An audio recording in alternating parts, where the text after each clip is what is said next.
karakteristiknya adalah individualistik dan mandiri, kemudian dibebani dengan jabatan struktural sebagai, dalam tanda kutip, sebagai koordinator atau subkoordinator. Saya kira itu dua hal yang bagaikan air dan minyak yang harusnya tidak bisa disatukan begitu. Artinya kalau memang dia jabatan fungsional, harusnya dia jabatan fungsional murni gitu, yang tanggung jawabnya langsung ke kepala dinas, kepala badan, atau kepala atau sebutan lain ya, instansi tertinggi di atasnya begitu. Ya, karena bagi saya ini bukan persoalan hanya ganti nama antara sebelumnya kasubag atau kepala seksi, sekarang berubah menjadi subkoordinator atau koordinator. Tapi ini terkait dengan tanggung jawabnya sebagai atasan yang memiliki staf di bawahnya gitu. Ya. Kita di satu sisi diminta untuk mengejar target-target gitu, yang nilainya sangat kecil gitu. Misalnya 0,04, setelah saya lihat itu ada yang 0,04, 0,060 dan lain-lain. Itu kita diminta mengejar target itu. Tapi di sisi lain kita juga harus bertanggung jawab terhadap belasan puluhan staf di bawah kita. Nah ini yang sebetulnya memberatkan dan karakteristiknya beda. Yang satu individualistik dan satu harus bertanggung jawab terhadap staf. Ya. Jadi ini mungkin yang harus dipertimbangkan kembali gitu. Apakah fungsional ini harus memang dijadikan sebagai fungsional murni tanpa dibebani dengan embel-embel lain begitu, atau memang ya sudah seperti ini begitu aturan mainnya. Dan kemudian yang kedua, terkait dengan fungsional ini, saya kira yang paling penting sekarang adalah sosialisasi atau pendampingan dari BKD mungkin atau dari biro organisasi terkait dengan jabatan fungsional ini. Karena terus terang kita ini kayak seperti orang yang disuruh lomba lari begitu, tapi tanpa pernah kita tahu bahwa kita ini mau lari kemana, berapa kilo yang harus kita tempuh, bagaimana caranya supaya menjadi juara gitu. Kita cuma tiba-tiba aja langsung dikumpulkan di garis start begitu, ya ada yang langsung angkat bendera begitu supaya kita segera lari, tanpa kita tahu kita mau kemana gitu. Ya, saya kira ini waktu baru berapa hari, baru sekitar 1 minggu, jadi saya kira belum terlalu terlambat. Ya, yang saya khawatir itu ketika kita dari BKD maupun dari biro organisasi membiarkan kondisi ini begitu ya, artinya tanpa ada pendampingan, bagaimana tanpa ada sosialisasi begitu. Nah ini yang saya khawatirnya ketika sudah setengah jalan, ternyata apa yang dilakukan oleh teman-teman fungsional ini ya tidak seperti ini, harusnya seperti itu misalnya. Nah misalnya yang mereka lakukan A, ternyata di regulasi, di angka kredit, pedoman angka kredit dan lain-lain itu B gitu. Padahal sudah setengah bulan berjalan, bayangkan berapa poin angka kredit yang hangus percuma karena tidak ada pendampingan, tidak ada sosialisasi dan lain sebagainya.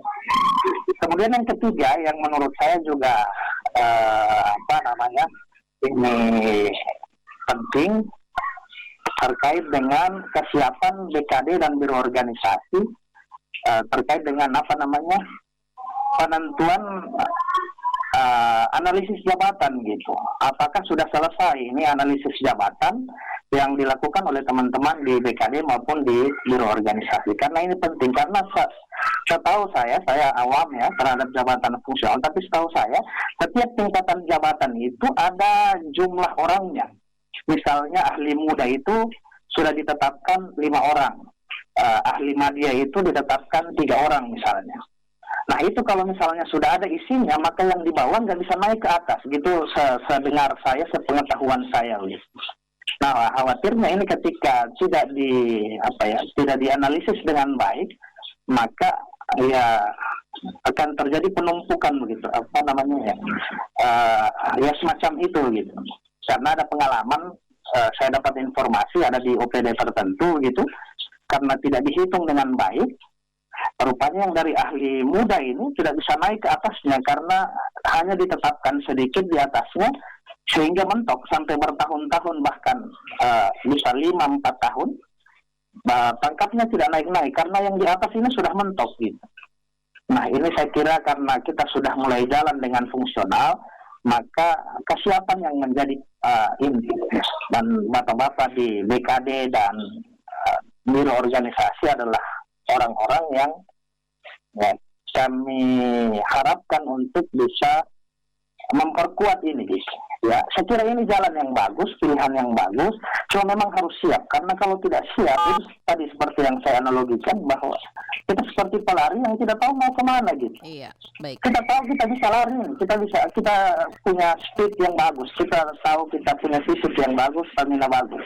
Tapi kalau kita tidak dipandu, tidak dikasih tahu bahwa harus lari ke sini, jaraknya segini, maka kita juga susah akan sampai begitu. Baik. Ya. Saya kira itu. Terima kasih. Ya. Assalamualaikum warahmatullahi wabarakatuh.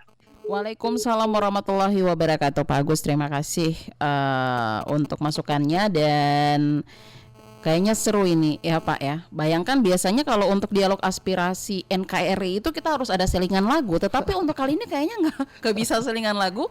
Malah ini ada SMS yang masuk katanya gini, Mbak penyiar kalau bisa waktunya ditambah dong. Oke. Oke, iya. Menarik, saya ke Pak Arianto aja dulu nih Pak, agak sedikit pegal juga dengan pertanyaan. Silakan Pak Arianto. Ya, makasih. Saya menambah sedikit apa yang ditanyakan Pak Yusnan. Saya pikir filosofi pertama adalah tidak ada yang dirugikan. Dan ini bukan kata kepala badan kepegawaian atau kepala biro, ini kata presiden. Jadi tidak ada satupun yang akan melanggar itu. Jadi prinsipnya kita sebagai bawahan tentu saja menyiapkan semuanya itu. Yang pertama. Yang kedua adalah bahwa diingat untuk menjadi fungsional itu tadi disampaikan oleh Pak Kaban, ada beberapa kendaraannya, termasuk misalnya tadi pengangkatan pertama atau dan tentu invasi. Hari ini kita bicara penyetaraan. Jadi ketika bicara penyetaraan tidak ada lagi atribut lain yang dilihat kecuali dia menduduki jabatan dan dia layak untuk disetarakan. Jadi dia tidak melihat apakah dia ini S1 yang cocok dengan jawaban pekerjaan itu atau kompetensi seperti apa, tidak dilihat. Pokoknya dia memiliki jabatan, dia akan dilantik. Soal yang disebutkan tadi bahwa ternyata ada yang memiliki pangkat yang tinggi di struktural padahal dia sebetulnya bisa lebih di atas.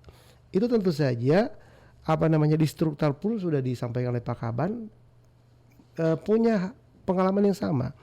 Tapi kita bersyukur di fungsional tadi sampaikan untuk mudahnya ke atas itu dibuka peluangnya. Tergantung apakah memang formasi di situ tersedia. Tapi lebih mudahnya adalah dia tidak perlu menunggu lagi 4 tahun, 2 tahun selama dia dimungkinkan untuk naik, itu cepat terus naik dia. Jadi saya pikir tidak usah terlalu dikhawatirkan, karena memang kegalauan untuk awal-awal memang wajar ya Pak Arianto masa transisi, karena ruang-ruang itu akan terus dibuka. Prinsipnya tadi tidak akan dirugikan. Kemudian terkait dengan anggaran yang tidak ada, jadi benar kalau kita lihat di SKP itu kan kita merujuk ke masalah tusi, pertama dari tusi organisasi sendiri, kemudian dia harus selaras dengan SKP-nya dari si atasan yang bersangkutan.